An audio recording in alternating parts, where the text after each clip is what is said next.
Slot will also hope that he doesn't have to find solutions to the exits of Virgil van Dijk and Mohamed Salah, because while we're all talking about Trent leaving, there's a very real possibility, considering they haven't signed new contracts yet, that the two of them could leave with Trent.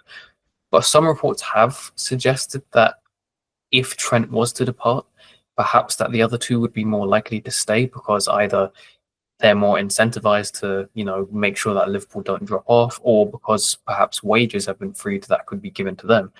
Do you read into those reports? Do you give validity to those? I mean, it certainly does free up a little bit more cash, doesn't it? In terms of, if you're not having to pay Trent Alexander-Arnold or your first choice right back $300,000 a week, there's a little bit more money to play with. But I also think that Liverpool are so stringent in terms of how they do these things. They will have a set figure on what they want to pay Mo Salah, and he won't want to go too far above that. Same with Virgil van Dijk. So it's not like, okay, well now we can pay Salah $400,000 a week or whatever. I don't think that they'll approach this whole scenario in that way. The key reason I think that the other two are more likely to stay, and is the same reason I've always kind of felt that way, is that they've publicly declared that fact. They do so privately as well. They are desperate to stay, and that Liverpool recognise that they can't really replace them. So, the idea that they would allow the amount of turnover of losing such an influential player in Trent and then to lose the other two as well, I just can't see it. And I think that confidence is still there behind the scenes that these two will get wrapped up. So I see no reason to kind of doubt that at the moment.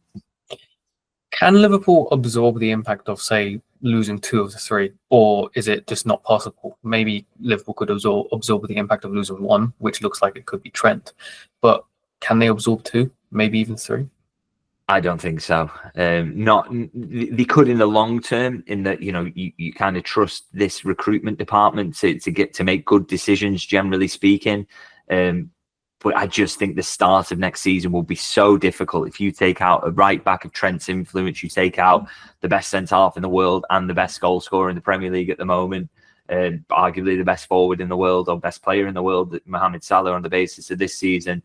I just don't see how you can sign three new players who have to come in, adapt immediately, and stay at the same level at the start of next season. And it's very, very easy if you start slowly to lose enough ground that you can't make it up. We saw that with Arsenal. They made a bad start to the season and have never really recovered. And I think even if they hadn't had the subsequent injury problems, I think they would have struggled to recover from the start that they made. So you cannot afford to start slowly. And I think, the loss of all three or two of the three would pretty much lock in that they would make a slow start to next season because of the upheaval that causes. So again, that's one of the reasons I just think will motivate Liverpool to kind of get these two done, because if you want a competitive team for next season that's going to be there for the big honours, you have to have that continuity there, and locking two of the three down is absolutely massive in terms of that.